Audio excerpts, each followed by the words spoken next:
Bienvenidos de nuevo a Golpe Silencioso. Di a luz a una niña y mi suegra me echó de casa. Cuando se enteró de que mi padre le había regalado a mi hija un chalet de 1 millón de euros, vino furiosa a exigir que lo pusiera a su nombre. Con una sonrisa gélida, hice algo que la humilló para siempre. Mi nombre es Lucía. Aún hoy, cada vez que recuerdo aquella mañana, oigo con claridad el estruendo de los golpes en la verja, los insultos que rasgaban el aire de la calle, y esa sensación helada recorriéndome la espalda al ver a mi suegra plantada frente al chalet que acababan de poner a nombre de mi hija. Sus ojos, inyectados en sangre, parecían querer devorarnos allí mismo. Aquel día, el sol pegaba con fuerza. Apenas había amanecido y ya arrojaba sobre el asfalto unos reflejos blancos y cegadores. Acababa de darle el pecho a la niña, y la acunaba en el salón cuando, de repente, el timbre de la puerta empezó a sonar con una insistencia brutal, seguido de unos golpes atronadores que amenazaban con derribar la verja de hierro.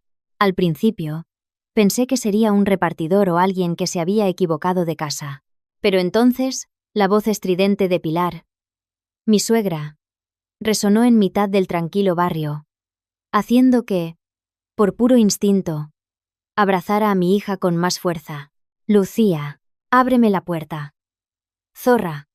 Así que engatusaste a tu padre para que le regalara a la niña una casa de 1 millón de euros y te lo callaste? Sal aquí ahora mismo y ponla a nuestro nombre. Me quedé paralizada unos segundos. Mi corazón, en contra de lo que esperaba, no se aceleró. Al contrario, se detuvo con una extraña calma. Quizá porque ya había previsto que este día llegaría, solo que no imaginé que vendrían tan rápido ni que montarían un escándalo tan descarado. Me acerqué con la niña a la cristalera y aparté ligeramente la cortina para mirar fuera. Tal como pensaba, no estaba solo Pilar. Con ella venían mi marido, David, y mi cuñada, Laura. También había 2 parientes de la familia de mi marido, a los que había visto en alguna boda o celebración familiar. El grupo bloqueaba casi por completo la entrada. Pilar estaba de pie con las manos en las caderas, el pelo recogido de cualquier manera, y el rostro descompuesto por la ira. Laura, a su lado, miraba a todas partes con nerviosismo, como si temiera que alguien no se diera cuenta de que habían venido a armar jaleo.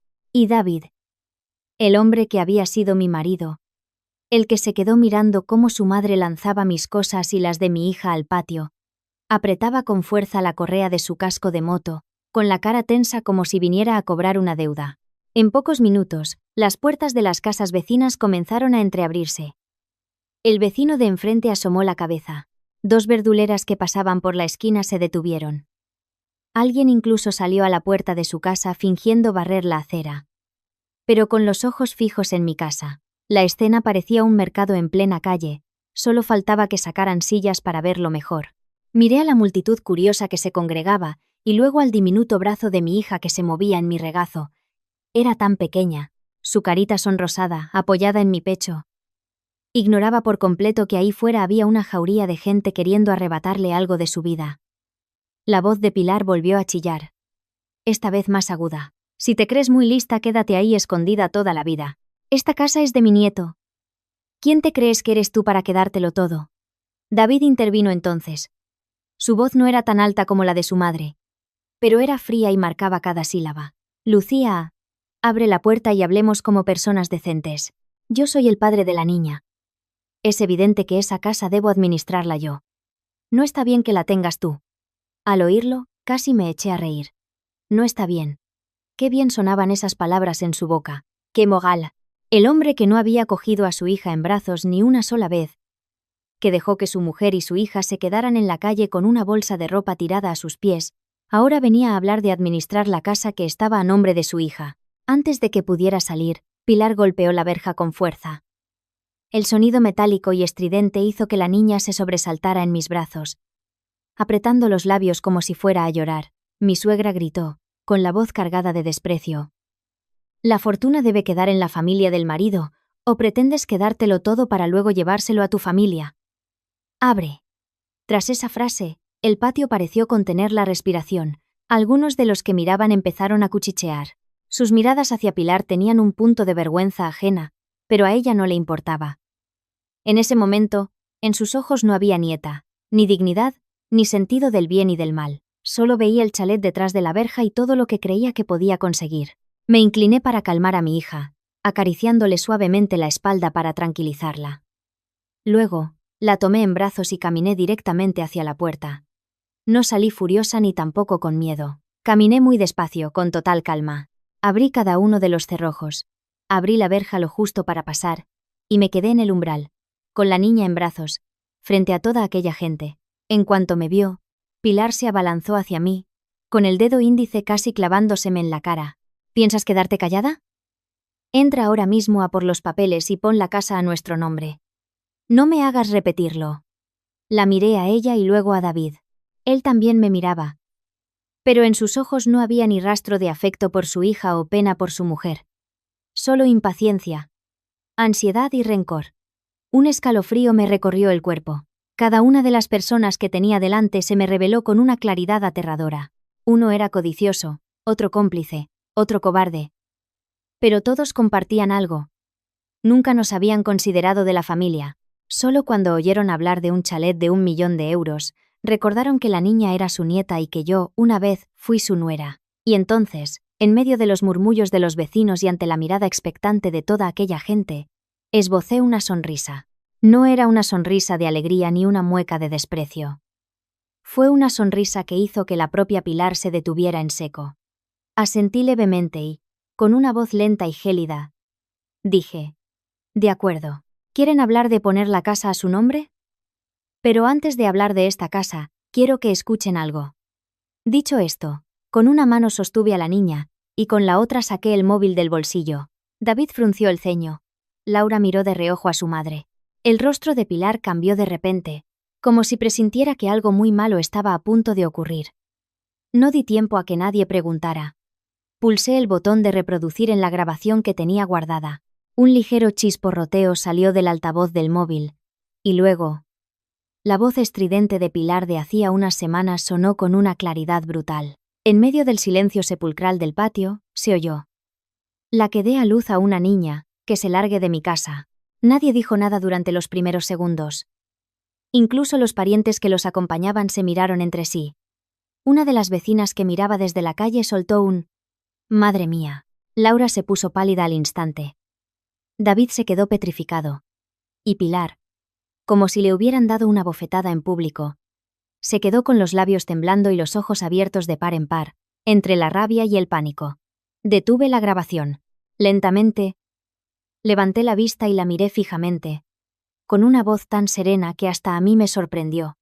Esta historia empezó el día que di a luz a mi hija. Sé que muchos se preguntarán por qué una familia puede cambiar de la noche a la mañana, por qué un bebé recién nacido es juzgado por ser niño o niña, pero si miran desde el principio, verán que la semilla de todo esto se plantó hace mucho tiempo. Lo que pasa es que yo era demasiado ingenua y pensaba que los comentarios desafortunados de los mayores se los llevaba el viento. Nunca imaginé que esas cosas, aparentemente sin importancia, serían el comienzo de mi tragedia. Mi nombre es Lucía. Antes de casarme, trabajaba como contable en una pequeña constructora privada. No era un trabajo para hacerse rica, pero era estable y me permitía ser independiente y ayudar un poco a mis padres. Soy una persona bastante autónoma. No me gusta depender de nadie. Y soy muy directa. Mi padre solía decir que me parezco a mi madre. Blanda por fuera, pero dura por dentro. Una vez que tomo una decisión, es difícil hacerme cambiar de idea. Quizás por eso nunca pensé que llegaría el día en que estaría en el patio de la casa de mis suegros, con mi hija en brazos, escuchando cómo me insultaban solo por haber tenido una niña. Conocí a David a través de un amigo en común. Él era 2 años mayor que yo y trabajaba en suministros para una empresa privada. La primera vez que lo vi, me pareció un hombre de hablar suave, bien vestido y siempre sonriente. No era el tipo de hombre que destaca ni tampoco un gran conversador, pero tenía un aire de bondad y madurez que me transmitía confianza. Durante el tiempo que estuvimos conociéndonos, solía recogerme del trabajo y a veces me traía unos churros o un refresco. Detalles pequeños pero suficientes para que una chica como yo pensara que era un hombre atento. En aquel entonces, pensé que casarme con alguien como David sería una elección segura. No soñaba con riquezas, ni necesitaba juramentos de amor eterno. Solo quería un hogar normal, con un marido, tener hijos, trabajar y ahorrar poco a poco para vivir. Tan simple como eso. Después de la boda, como mis suegros eran mayores, Me mudé a vivir con su familia a un piso antiguo de 3 plantas en un barrio concurrido de la ciudad. La casa no era grande ni bonita, pero estaba bien situada. La primera planta era el salón y la cocina, la segunda el dormitorio de mis suegros, y nosotros vivíamos en la tercera. Los primeros días como nuera, me esforcé por adaptarme. Al volver del trabajo, me metía en la cocina para ayudar a preparar la cena. Los fines de semana me levantaba temprano para limpiar, hacer la colada e ir al mercado. Pensaba que, una vez casada, no podía vivir como cuando era soltera, y más viviendo con mis suegros, debía ser más considerada. Mi suegra Pilar era bien conocida en el barrio. No era la típica mujer que montaba escándalos en la calle. Al contrario, de cara a los demás era bastante correcta. Sabía guardar las apariencias y hablar de forma que la gente la considerara una suegra ejemplar. Pero viviendo con ella, descubrí que era una persona extremadamente apegada a las tradiciones familiares, al linaje y, sobre todo, a la idea del hijo varón como sucesor. Ya en la boda, mientras yo ayudaba a entrar los regalos, la oí decir entre risas a unos parientes: «En esta casa solo esperamos un nieto varón para alegrarnos la vida». Los demás se rieron, asintiendo. Unos decían que era lo normal, otros que con lo sana que parecía la nuera, seguro que pronto habría buenas noticias. En ese momento, yo solo sonreí, pensando que era la forma de hablar de la gente mayor, que al final quieren a todos los nietos por igual, sean niños o niñas. Realmente, así de simple lo veía. Los primeros meses, no diría que fueron un infierno. Intenté mantener la paz en casa. Iba a trabajar, volvía y cocinaba, y de vez en cuando les compraba algo de fruta a mis suegros. Mi suegro, Arturo, era un hombre bueno y de pocas palabras. Había trabajado como técnico, por lo que era bastante metódico pero no severo. Muchas veces al verme llegar tarde del trabajo y seguir metida en la cocina me decía en voz baja: «Hija, lo que no puedas hacer, déjalo para mañana. Nadie te obliga a hacerlo todo». Un día que Pilar se quejó de que las lentejas estaban sosas, él salió en mi defensa: «Se pueden comer, ¿no? No hay por qué buscarle pegas a todo». En esos momentos, me sentía un poco menos sola. Lástima que en esa casa, la gente buena no tuviera suficiente voz.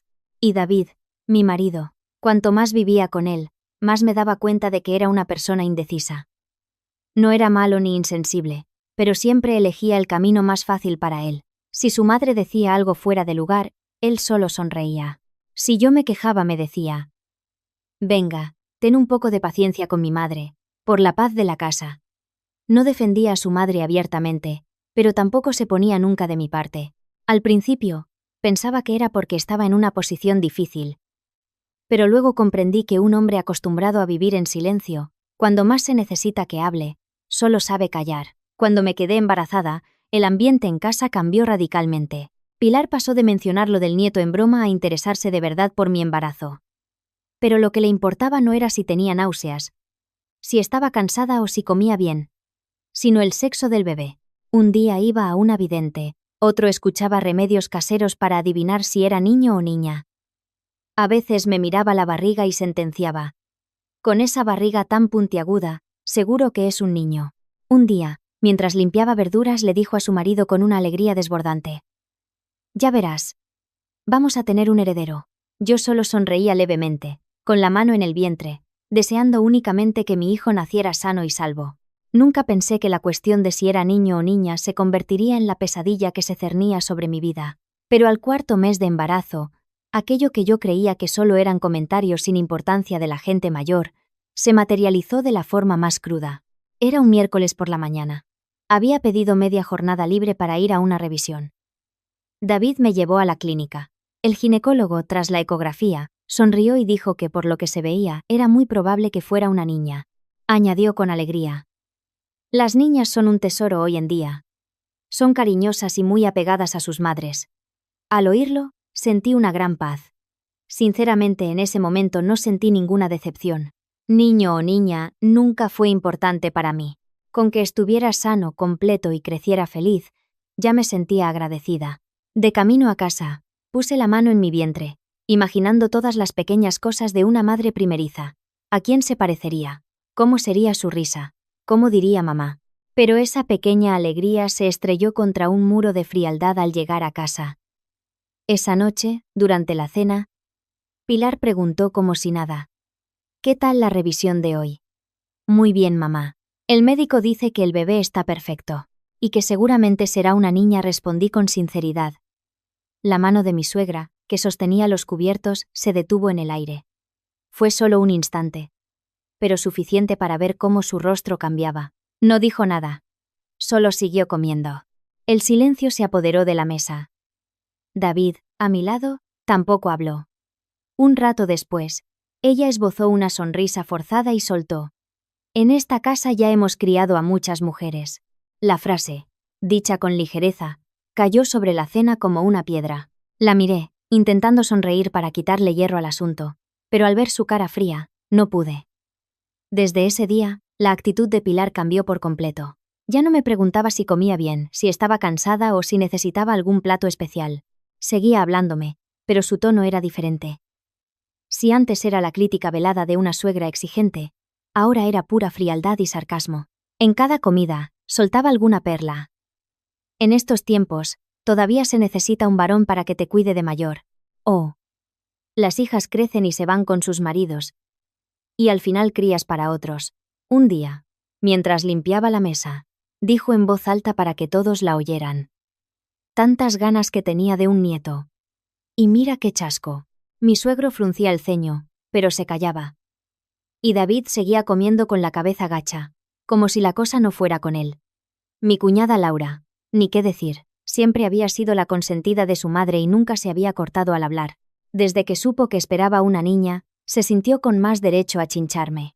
Una vez, mientras yo pelaba fruta en el salón, ella, pintándose las uñas, me miró la barriga y dijo con una sonrisita: Como tengas una niña, a mi madre le va a dar un disgusto. Levanté la vista y le pregunté: ¿No sería su nieta de todas formas? Ella hizo una mueca. Sí, claro, su nieta, pero en esta casa hace falta un niño. ¿No lo entiendes? Las palabras de una chica que ni estaba casada ni tenía hijos sonaron tan frías que me dejaron sin respuesta. No quise discutir. Me dije a mí misma que cada uno piensa a su manera, y que cuando naciera el bebé y vieran lo adorable que era, su propia sangre, se ablandarían. Intenté pensar así para mantener la paz y mi propia calma durante el embarazo. Pero Pilar no se detuvo en el sarcasmo. Una semana después, empezó a traer a casa todo tipo de hierbas, hojas secas y raíces en bolsas de plástico. Dijo que era una infusión para cambiar el destino. Que si la bebía, el feto de niña se convertiría en niño.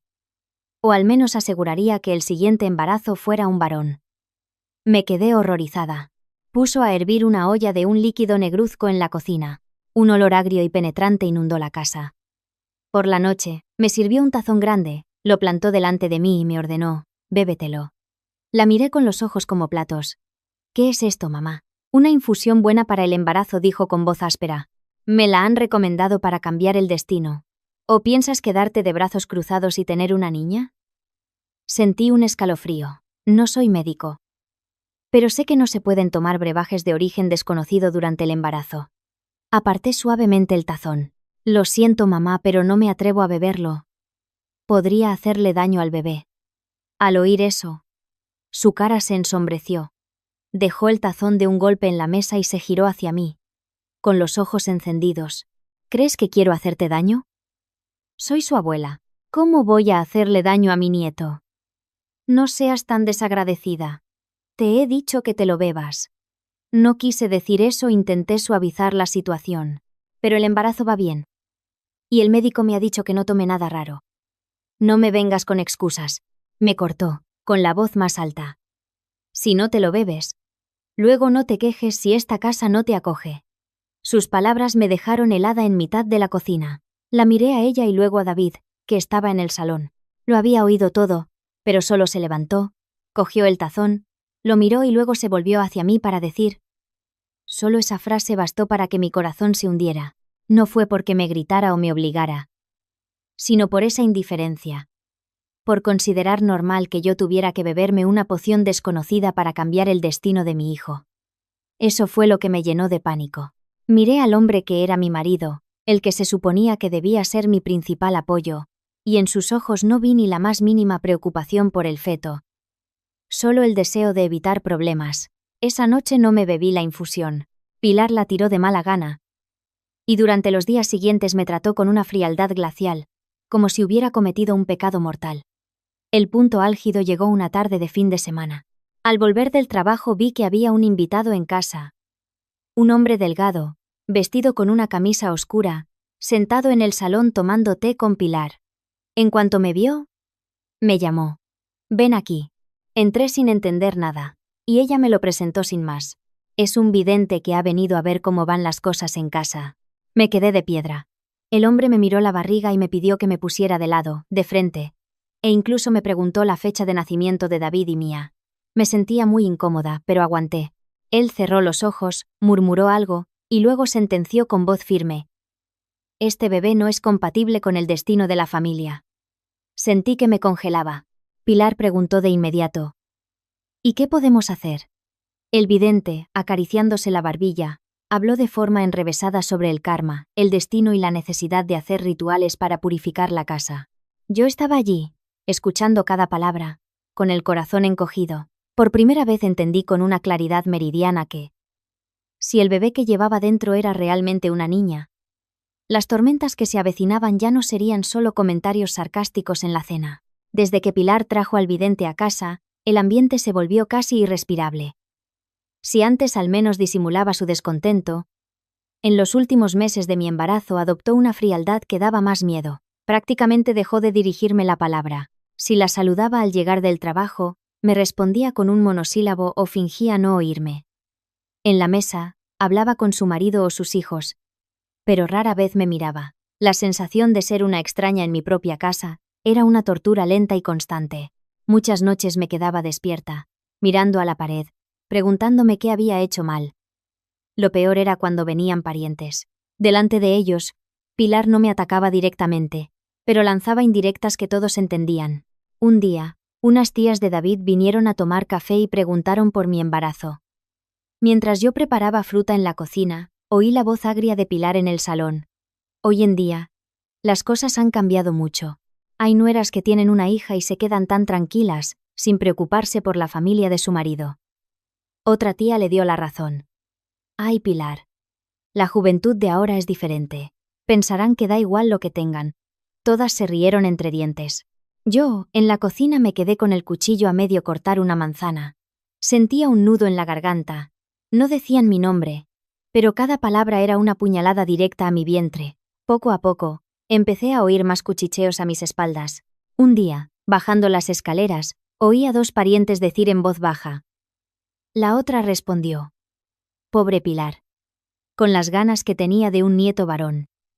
Me quedé paralizada en la escalera, agarrándome a la barandilla con tanta fuerza que los nudillos se me pusieron blancos. Para ellos, el sexo de un bebé aún no nacido era tan importante que definía el valor de una mujer, y lo más doloroso era que incluso oyéndolo ya no tenía fuerzas para discutir.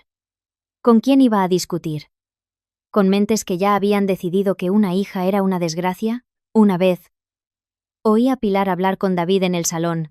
Yo volvía del trabajo antes de lo habitual y, al entrar, su voz llegó clara desde dentro. «Te lo digo en serio.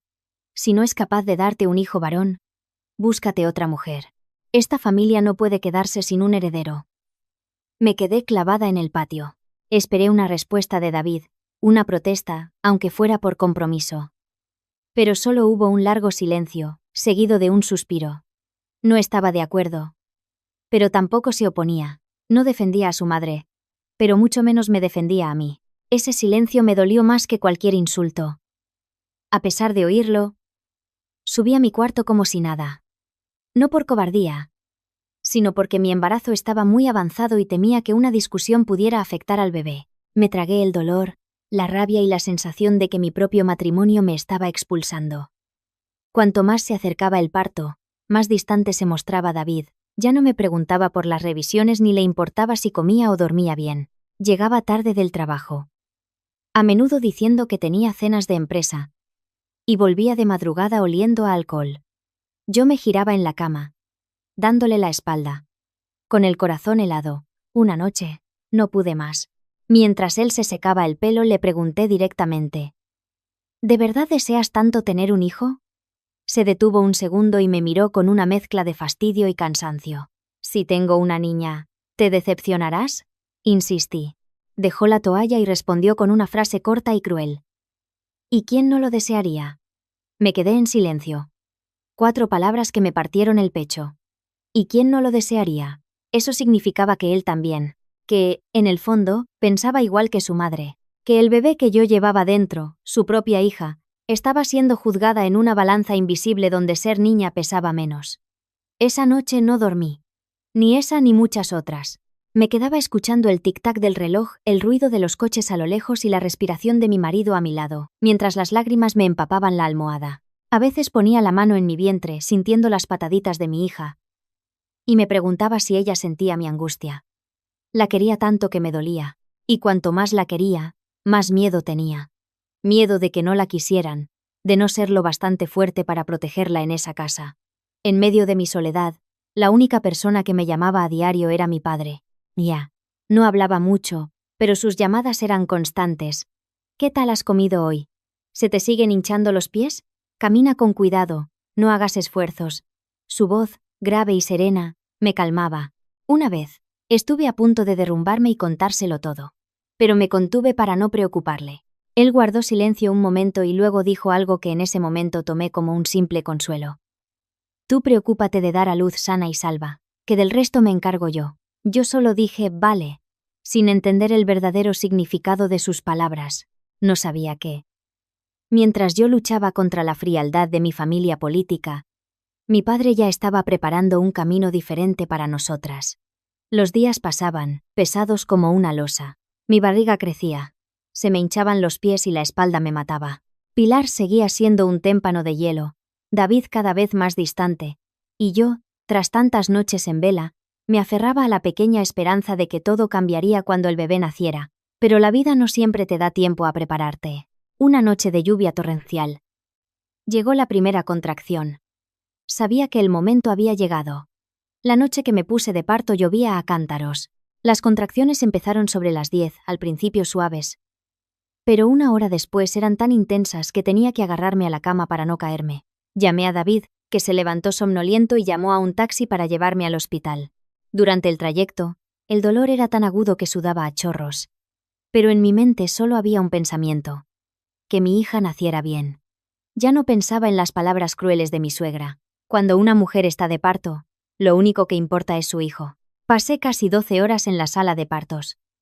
12 horas que parecieron una vida entera. Hubo momentos en que pensé que no podría más.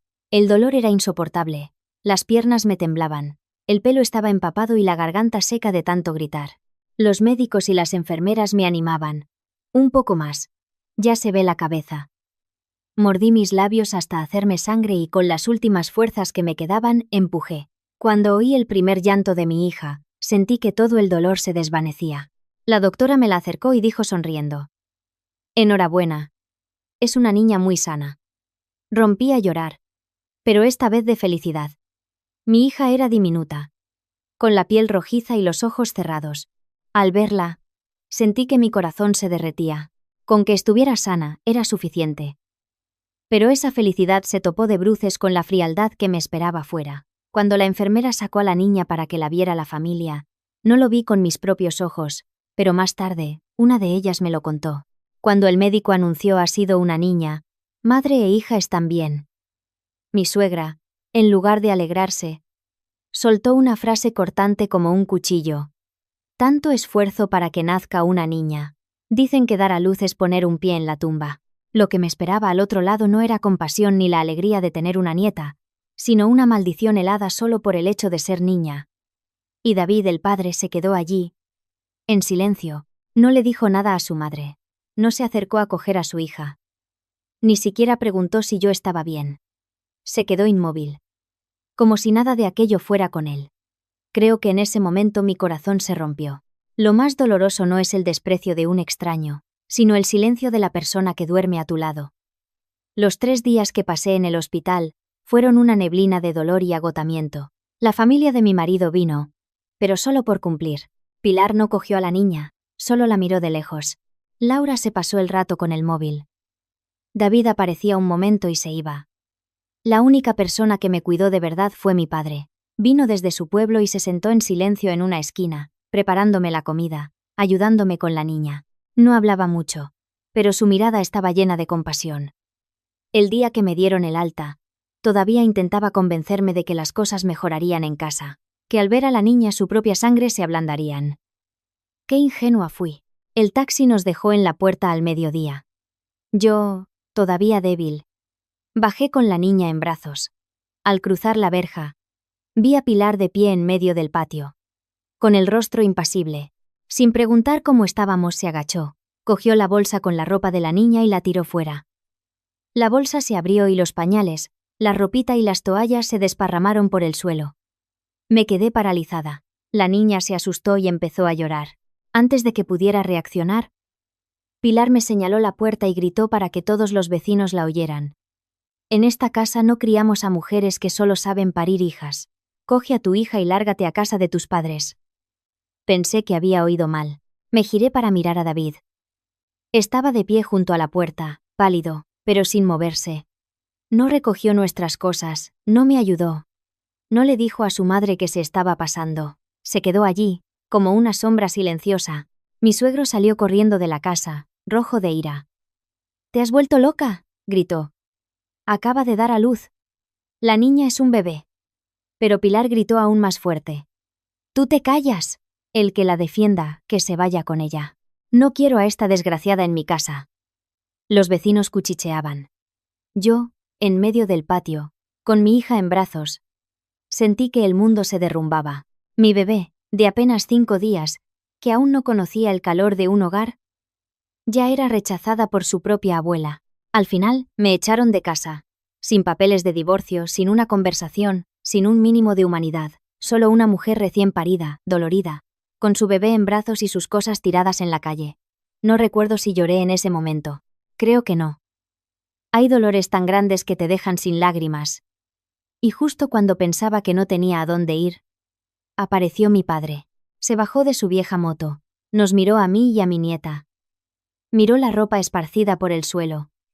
Y sin decir una palabra, recogió todo y lo guardó en la bolsa. Se acercó a mí, y con una calma que me sostuvo para no derrumbarme, me dijo: «Tú cría bien a mi nieta, que yo me encargaré de que tenga un hogar digno». Y con esa frase, el destino de mi hija cambió para siempre. Desde que mi padre dijo esas palabras, supe que no había marcha atrás. Pero a diferencia de lo que mi familia política esperaba, que me hundiría, que volvería suplicando, no lo hice. Los primeros días en casa de mi padre fueron un infierno de dolor físico y emocional. No dormía. La leche no me subía bien y la niña lloraba constantemente. Pero no me permití derrumbarme. Si yo caía, la primera en sufrir sería mi hija. Mi padre, Javier, actuó con una calma asombrosa. Al día siguiente, contrató a una matrona para que me ayudara las primeras semanas. Compró una cuna, pañales, todo lo necesario, sin hacer preguntas, como si ya lo hubiera tenido todo preparado. Se encargó del papeleo del registro civil y del empadronamiento. Un día, mientras lo veía ordenar documentos, le dije con un nudo en la garganta: «Te estoy dando muchos problemas, papá». Él levantó la vista y respondió con serenidad: «Tú recupérate. De los asuntos de mayores ya me encargo yo». Al oír eso, casi lloró. Mientras mi familia política me trataba como un estorbo, mi padre me demostraba en silencio que teníamos un lugar, un apoyo, un verdadero hogar. Durante la cuarentena, apenas salí de mi antigua habitación de soltera. Anoté todo en un diario. El día que Pilar me echó, sus palabras exactas, la pasividad de David. No lo hacía por rencor, sino para no olvidar nunca por qué no debía volver a ser débil. La niña crecía rápido. Al cumplir el mes, ya no era una cosita arrugada y roja, sino un bebé sonrosado y precioso. Mi padre la adoraba. Celebré su primer mes con una pequeña fiesta familiar, solo con los más cercanos. Quería paz para mi hija, pero justo ese día mi padre me llamó al salón. Sobre la mesa había una carpeta con documentos oficiales. Delante de mis tíos dijo con voz clara: «Hoy hago donación a mi nieta de un chalet valorado en 1.000.000 de euros, en una urbanización tranquila a las afueras. La propiedad estará a su nombre y Lucía será su tutora legal». Me quedé sin palabras. Todos se quedaron de piedra. Nunca me había hablado de esto. En los documentos había una cláusula clave. Nadie podría vender, hipotecar o alquilar la propiedad sin mi consentimiento como tutora legal. No era solo un regalo. Era un escudo que mi padre levantaba para protegernos de la codicia que sabía que vendría. Pero la noticia corrió como la pólvora. Esa misma tarde, sonó el teléfono. Era Pilar. Después de más de un mes sin dar señales de vida, su voz sonaba empalagosamente dulce. «Ay, Lucía, hija, echo mucho de menos a mi nieta. Tráela un día a casa para que la vea». Sentí un escalofrío. La mujer que me había echado a la calle, que llamó a mi hija desgracia, de repente la echaba de menos. Media hora después, David empezó a enviarme mensajes. Que cómo estaba. Que si la niña comía bien. Que quería vernos. Me dio una risa amarga. El hombre que se quedó de brazos cruzados mientras nos echaban. Ahora se mostraba como un padre modelo. Mi padre vio los mensajes y sentenció con frialdad. No echan de menos a la niña. Echan de menos el chalet de 1.000.000 de euros. Y no se equivocaba. A la mañana siguiente, mientras paseaba a la niña por el porche, el timbre sonó. Era Pilar. Con una cesta de regalos enorme, peinada y con una expresión de falsa pena que me revolvió el estómago. Al verla allí, supe que la calma se había acabado. La verdadera batalla acababa de empezar. De pie, tras la ventana, miré a Pilar en la puerta. Pero esta vez sin el pánico de antaño. En sus ojos no había arrepentimiento, sino una impaciencia mal disimulada. Mi padre le abrió la puerta, y ella, al instante, adoptó un tono lastimero. Vengo a ver a mi nieta y a hablar con Lucía. Al fin y al cabo, es mi nuera y la niña mi primera nieta. Detrás de ella estaba David. Pero en cuanto entró, sus ojos barrieron el salón hasta detenerse en la carpeta de los documentos que estaba sobre una mesilla. Mi padre tenía razón. No venían a ver a la niña. Venían por la casa. Salí con la niña en brazos. Pilar se abalanzó para cogerla. ¡Ay, mi niña! ¡Qué bonita está! Se parece a nuestra familia.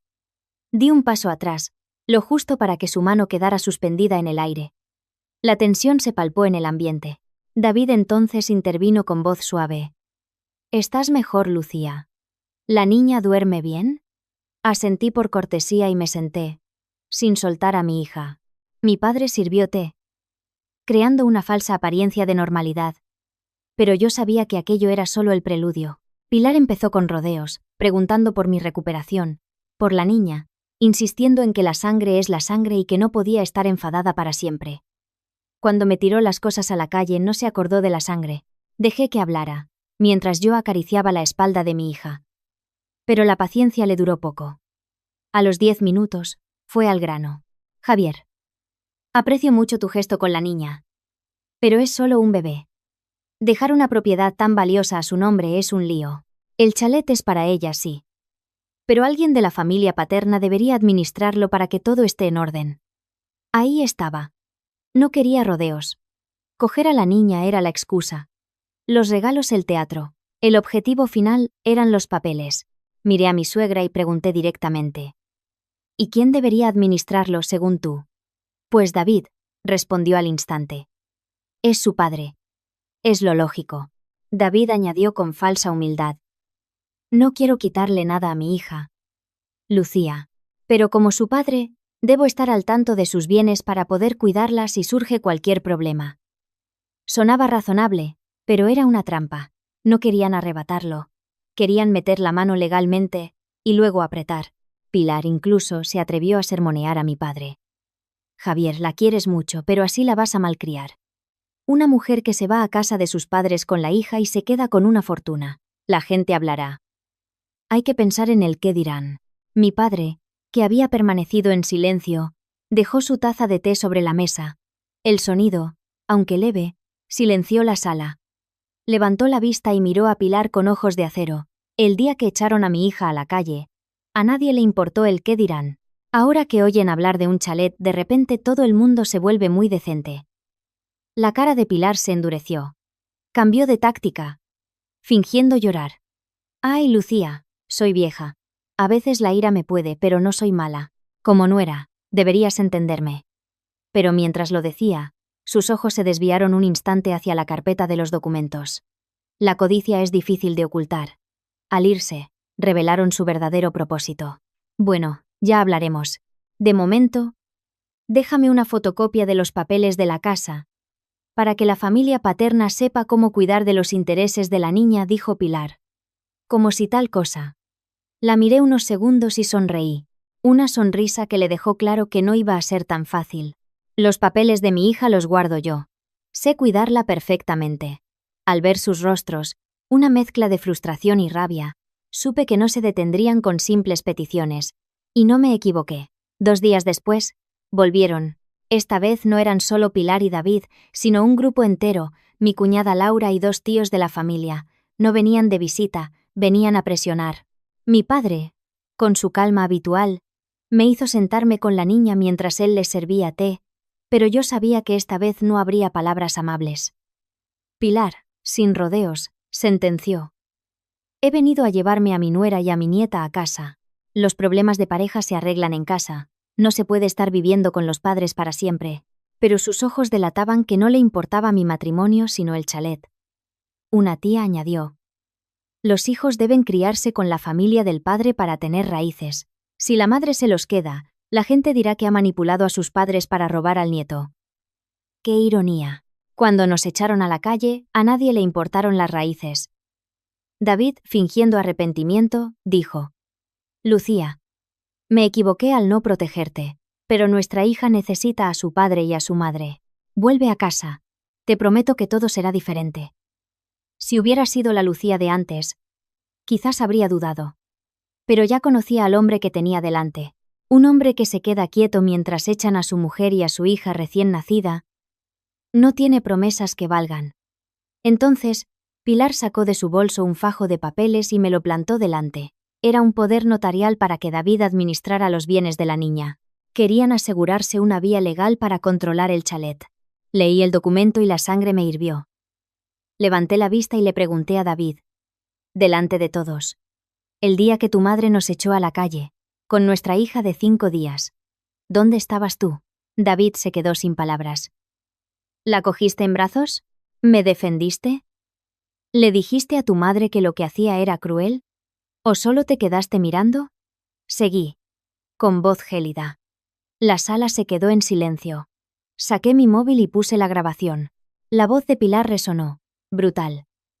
La que dé a luz a una niña. Que se largue de mi casa. No criamos inútiles. Los parientes que los acompañaban palidecieron. Pilar, furiosa y humillada, intentó arrebatarme el móvil. ¿Me has grabado? Descarada. Me levanté. Abrazando a mi hija.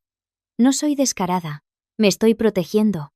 Porque sé que gente como usted, que hoy llora y pide perdón, mañana puede volver a apuñalar por la espalda. Fue entonces cuando mi padre habló. Con una voz tranquila pero firme, dijo. Mi casa no recibe a gente que viene a pedir perdón con una mano y con la otra exige los bienes de mi nieta.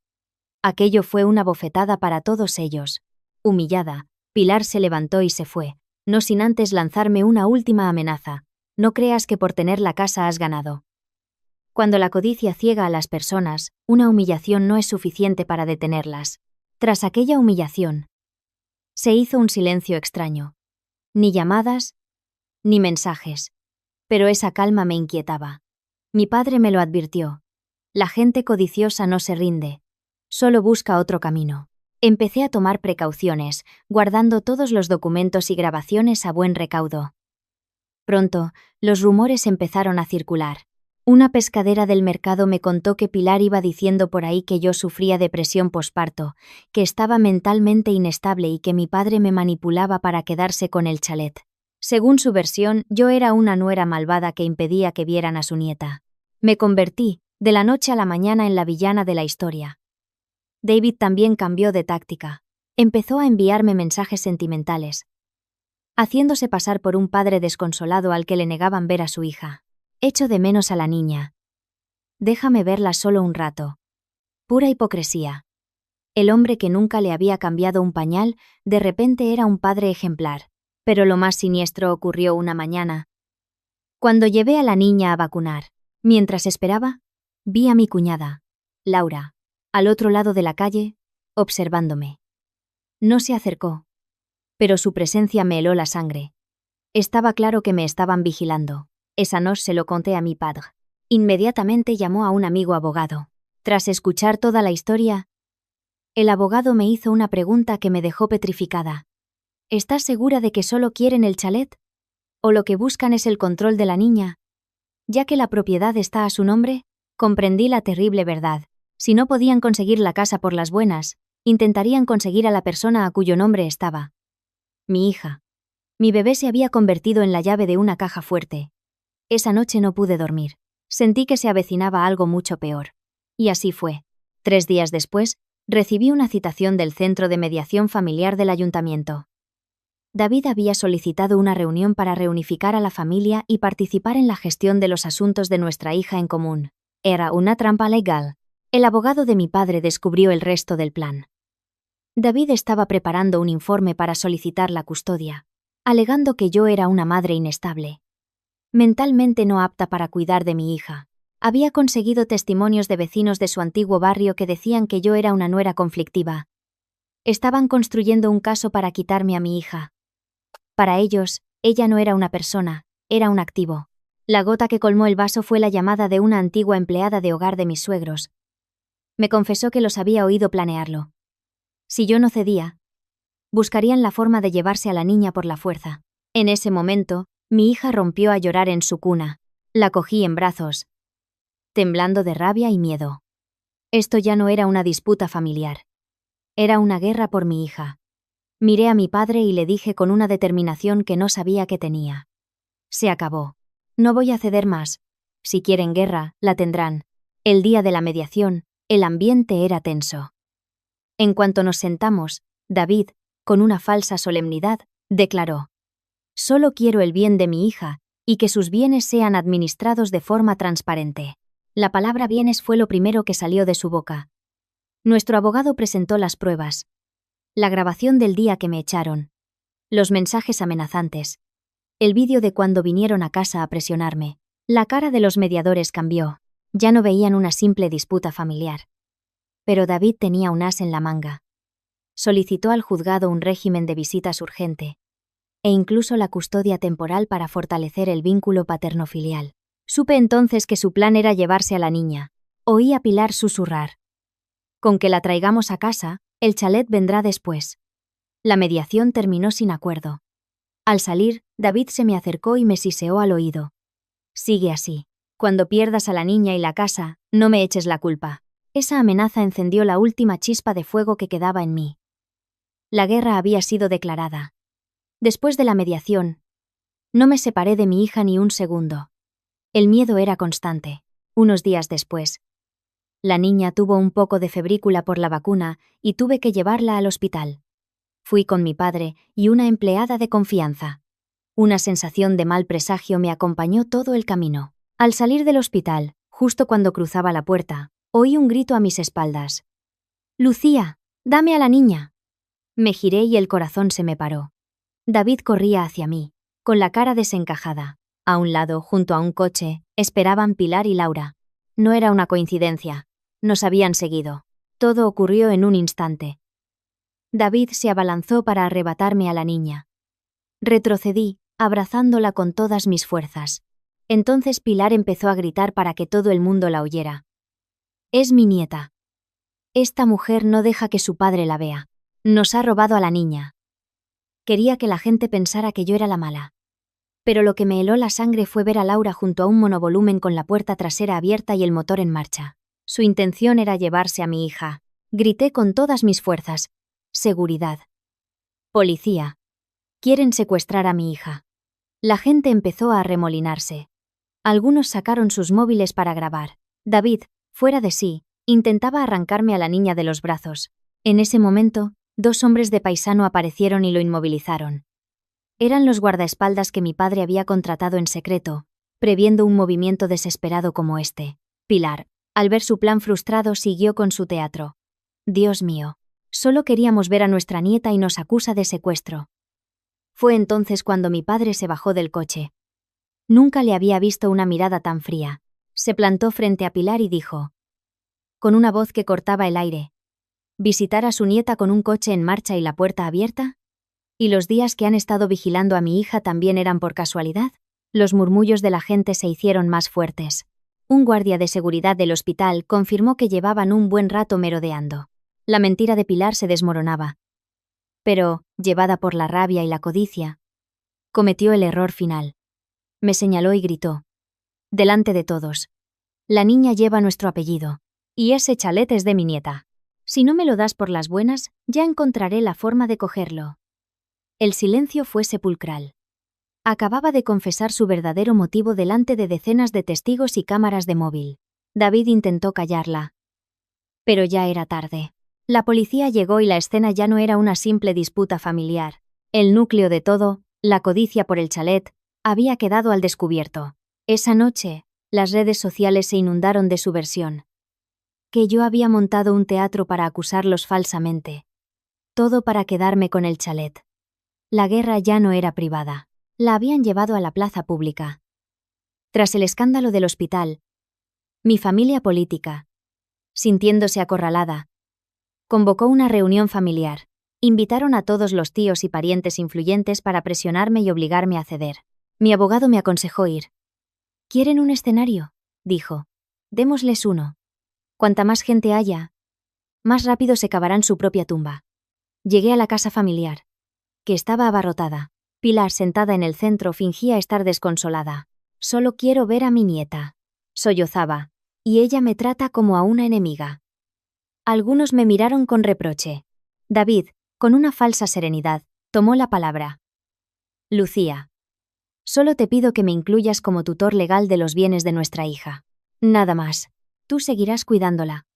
Solo quiero ser un padre responsable. Casi me eché a reír. A estas alturas todavía intentaba disfrazar su codicia de responsabilidad.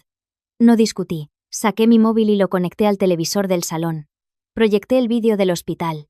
La voz de Pilar resonó en toda la sala. Ese chalet es de mi nieta. Si no me lo das por las buenas, ya encontraré la forma de cogerlo. El silencio fue absoluto. Las caras de los presentes eran un poema. Sin darle tiempo a reaccionar, puse la grabación del día que me echó de casa.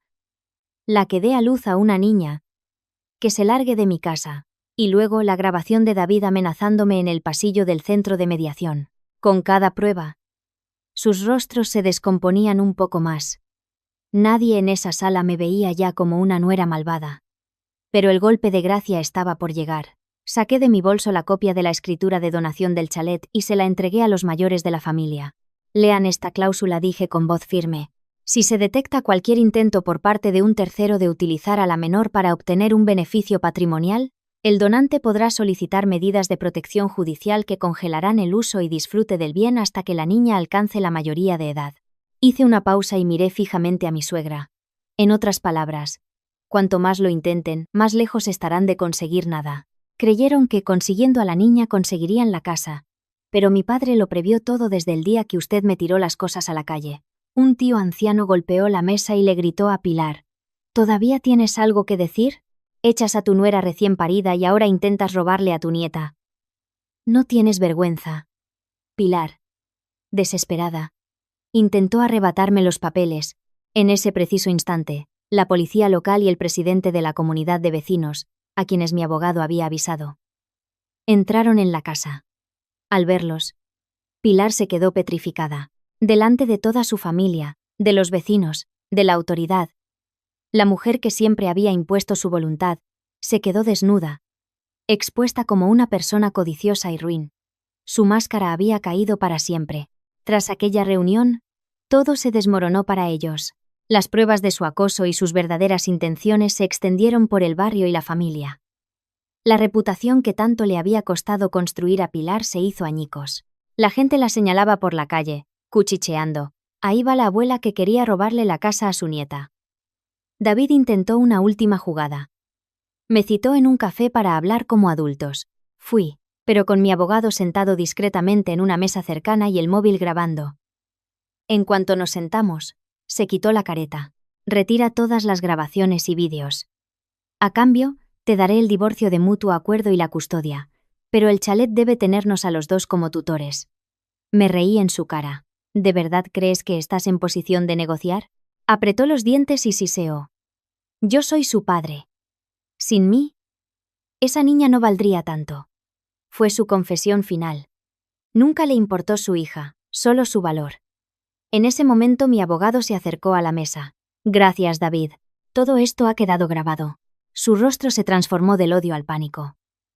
Me levanté y le dije mirándole a los ojos por última vez. Nunca te importó tu hija. Solo lo que podías sacar de ella. A partir de hoy, no volverás a usarla nunca más. Me di la vuelta y me fui, sin mirar atrás. Las consecuencias fueron inmediatas. La empresa de David, al enterarse del escándalo, lo suspendió de empleo. Nadie quería que un hombre con esa catadura moral representara a su compañía. Pilar se convirtió en una paria en su propia familia y en el barrio. El desprecio público fue su mayor castigo. Legalmente, el juzgado desestimó por completo la petición de David de ser cotutor. Le impusieron un régimen de visitas estrictamente supervisado. Cuando se lo comunicaron, Pilar se derrumbó. «No puede ser. Es mi nieta». La miré por última vez y le dije con calma. «El día que nos echó a la calle, usted misma cerró esa puerta para siempre. Todo lo que habían intentado conseguir, la reputación, el poder familiar, el chalet, se les escapó de las manos. Su propia codicia los había destruido. Poco después mi padre y yo nos mudamos al chalet. Al entrar en esa casa grande y luminosa, con mi hija durmiendo en mis brazos, sentí una paz inmensa. Por fin mi niña tenía un lugar donde crecer sin que nadie cuestionara su valor por ser niña. Pero no quería que esa casa fuera solo un símbolo de riqueza. Le propuse a mi padre una idea. Convertir la planta baja en un espacio para dar clases gratuitas a niñas de familias con pocos recursos y crear un punto de encuentro para madres solteras. Quería transformar un lugar nacido de la codicia en un refugio de esperanza. La noticia se extendió. Una tarde, mientras colgábamos las cortinas, sonó el timbre. Era Pilar. Estaba sola, con el rostro demacrado. Miró el interior, los pupitres, los libros, y con la voz rota por la rabia, me espetó. La miré a través de la verja. Ya no sentía ira. Solo una profunda lástima. Sí, respondí con una sonrisa serena. Esta casa es de mi hija, y quiero enseñarle desde pequeña que lo más valioso no es acumular riquezas para los codiciosos, sino usarlas para hacer el bien. ¿Te atreves a hacer caridad con el patrimonio de mi familia?, gritó, aferrándose a los barrotes. Usted misma dijo que una hija no tenía ningún valor. ¿Por qué le duele tanto ahora una casa que está a nombre de una? Unos vecinos que pasaban por allí se rieron. La humillación en su rostro fue total. El mismo desprecio que ella había sembrado, ahora lo cosechaba. Entonces le pedí a la encargada del centro que colgara el nuevo letrero en la entrada, un cartel de madera con letras claras y sencillas. La casa de la niña. Un lugar para aquellas a las que un día les dijeron que no valían nada. Pilar leyó el letrero y su rostro perdió el poco color que le quedaba.